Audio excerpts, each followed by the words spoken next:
¿Es pecado volver a casarse siendo cristiano? Esta pregunta ha causado confusión, dolor y hasta divisiones dentro del pueblo de Dios. Muchos creen tener la respuesta, pero solo la palabra puede mostrarnos la verdad completa. En Mateo 19:9 Jesús declara: y yo os digo que cualquiera que repudia a su mujer, salvo por causa de fornicación, y se casa con otra, adultera. Esta afirmación parece definitiva, pero encierra una profundidad que a menudo se malinterpreta. Hoy veremos cómo interpretar este pasaje y otros textos bíblicos para entender el corazón de Dios respecto al matrimonio, el divorcio y el nuevo comienzo. Te mostraremos cómo discernir si una nueva unión es aceptada por Dios o si se convierte en una transgresión espiritual. ¿Estás listo para entender lo que Dios tiene reservado para ti? Desde el principio de los tiempos, el corazón del hombre ha estado marcado por una profunda necesidad de pertenencia, de unidad y de amor verdadero. No es casualidad que, en el diseño original de Dios, el matrimonio aparezca como una de las primeras instituciones creadas. Génesis 2:24. Declara con claridad: por tanto, dejará el hombre a su padre y a su madre, y se unirá a su mujer, y serán una sola carne. Esta declaración no es simplemente una instrucción sobre relaciones humanas, es una revelación del modelo divino de unidad espiritual. El matrimonio no fue ideado como un contrato que puede ser disuelto por mutuo acuerdo. Fue establecido como un pacto sagrado, sellado no solo entre dos personas, sino también ante Dios, con implicaciones eternas. Cuando Dios creó al hombre, no lo dejó solo por mucho tiempo. Génesis 2:18 nos muestra esa intención divina. No es bueno que el hombre esté solo. Le haré ayuda idónea para él. En ese acto de crear a la mujer, Dios no solo suplía una necesidad emocional o práctica, estaba revelando que la unión entre hombre y mujer reflejaría su imagen misma, una imagen de amor, entrega y complementariedad. Adán no recibió a Eva como a cualquier compañera, sino como a un reflejo de sí mismo. Esto es ahora hueso de mis huesos y carne de mi carne, exclamó. Desde ese momento, el vínculo conyugal fue instituido como una unidad indivisible, una unión que no debía romperse. Con el paso del tiempo, sin embargo, el pecado distorsionó esa imagen perfecta. Lo que fue creado para ser eterno comenzó a quebrarse por el egoísmo, la dureza de corazón y la falta de obediencia.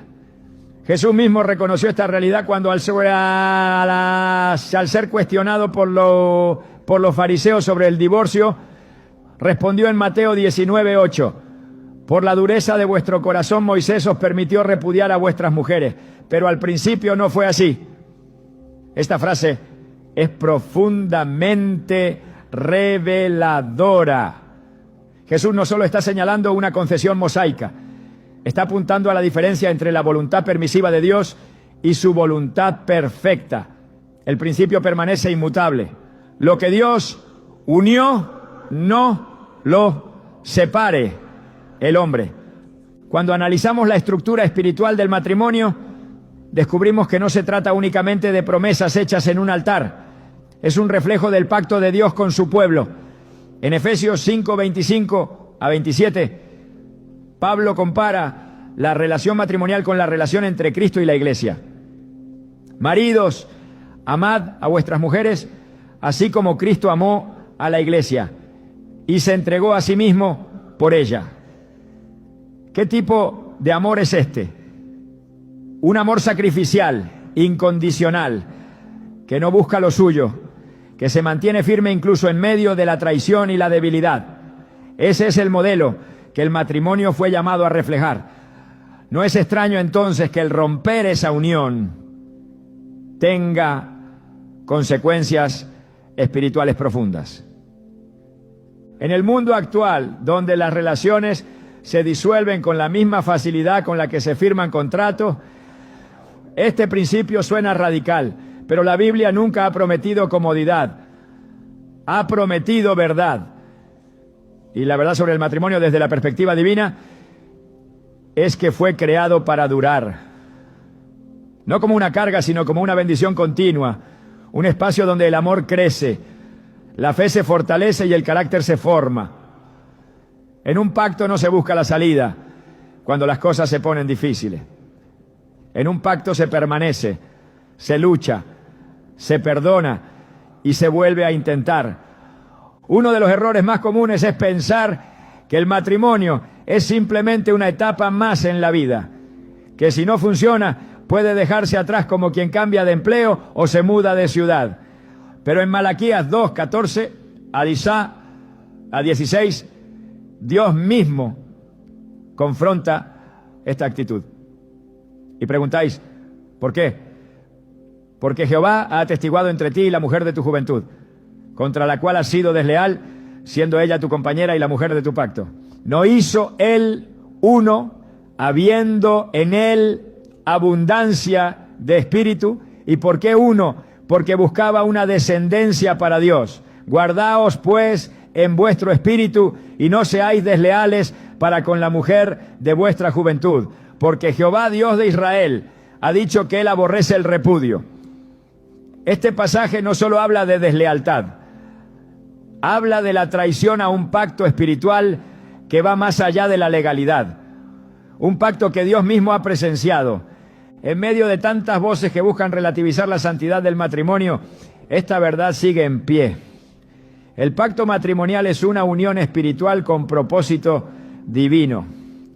No se trata solo de dos personas que se aman, sino de dos almas unidas con el propósito de reflejar la gloria de Dios en la tierra.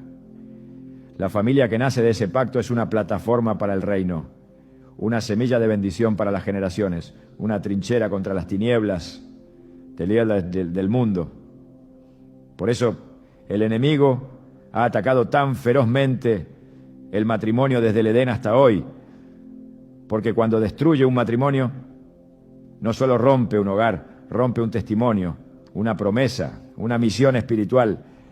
Al entender esto, la pregunta sobre si volver a casarse es pecado no puede ser respondida sin antes comprender qué es realmente el matrimonio. No es simplemente una formalidad ni un estado civil, es un llamado divino. Es una entrega total que no puede tomarse a la ligera. Cuando alguien dice, sí, acepto, delante de Dios, está declarando su intención de honrar ese compromiso hasta que la muerte lo separe. No hasta que haya problema, no hasta que aparezca alguien mejor, no hasta que las emociones se enfríen. La permanencia es la marca del amor verdadero y eso es precisamente lo que el pacto matrimonial debe encarnar. Hay quienes al escuchar estas verdades sienten temor de haber fallado, temor de estar condenados por errores pasados, y es comprensible. Pero esta enseñanza no es para condenar, sino para edificar, para que entendamos el peso del diseño de Dios y también su gracia cuando fallamos. Porque aunque Dios odia el divorcio, también ama la restauración. Su deseo no es dejarte en ruinas, sino construirte de nuevo sobre un fundamento sólido.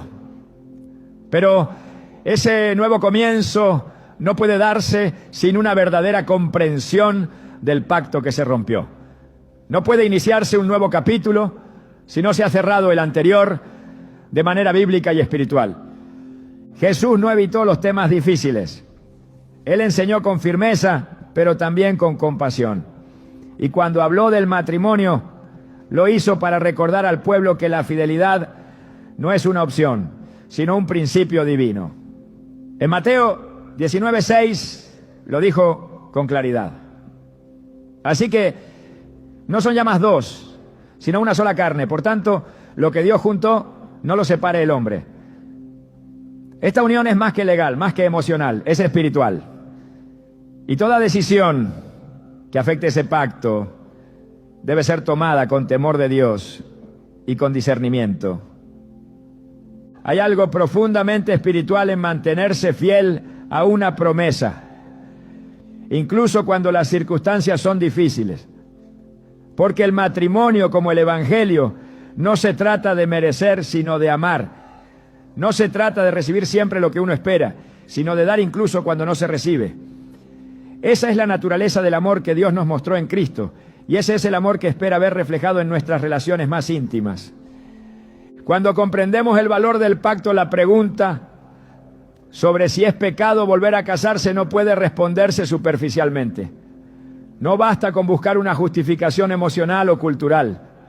Es necesario volver al principio, volver al diseño original y preguntarse con honestidad: ¿estoy honrando el modelo de Dios o simplemente buscando mi propio bienestar? Porque no todo lo que es legal es santo, y no todo lo que es emocionalmente válido está alineado con la voluntad divina. En tiempos bíblicos los pactos eran sellados con sangre, eran irrevocables, eran sagrados. El matrimonio en esa misma línea no es simplemente una unión por conveniencia, es una entrega con implicaciones eternas. Es por eso que el apóstol Pablo advierte en Romanos 7:2.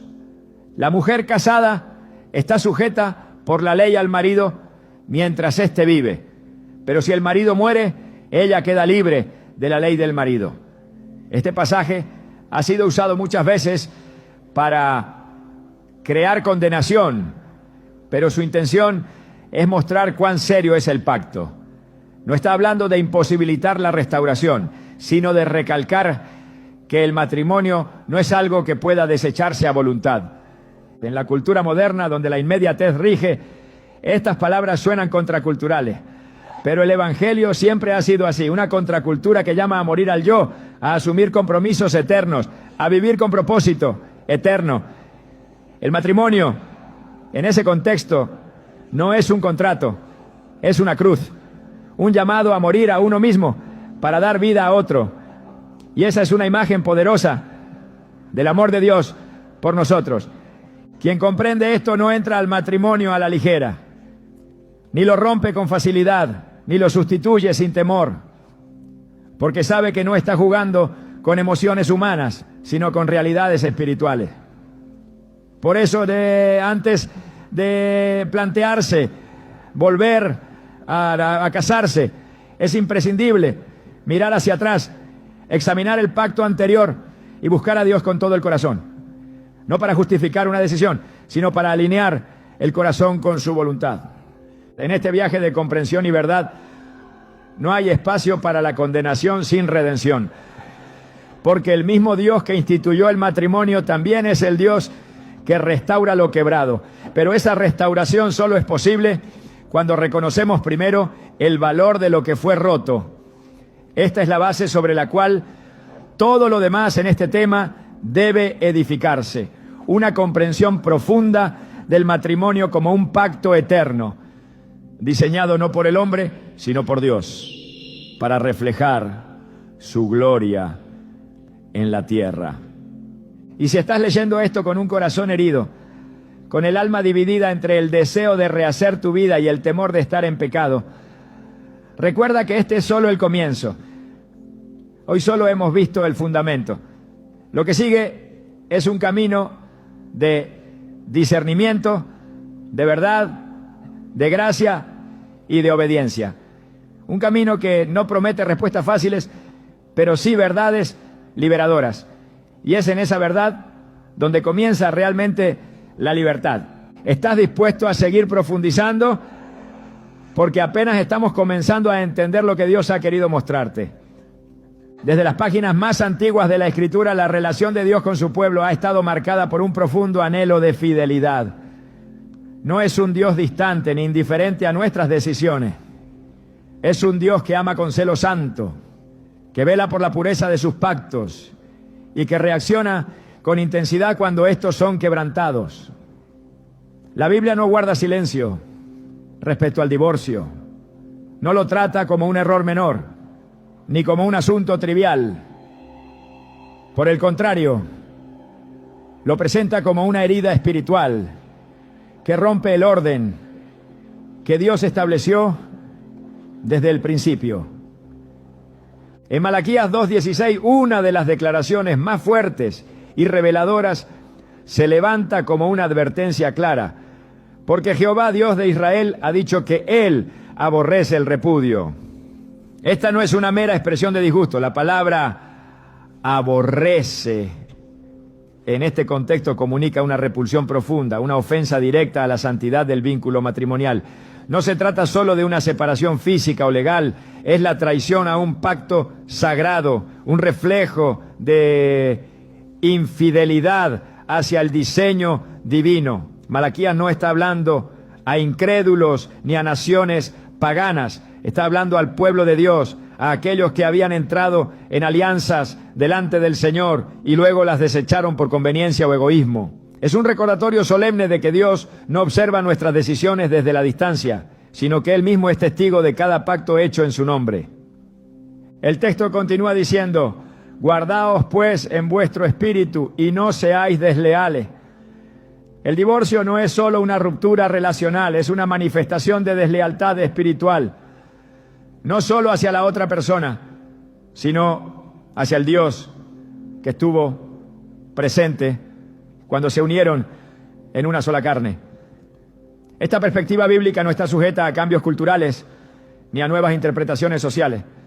Está anclada en la naturaleza misma del carácter de Dios, un Dios de pacto, de fidelidad eterna, que llama a su pueblo a reflejar esa misma fidelidad en sus relaciones. Cuando Jesús habló sobre el divorcio en los evangelios, no suavizó esta visión.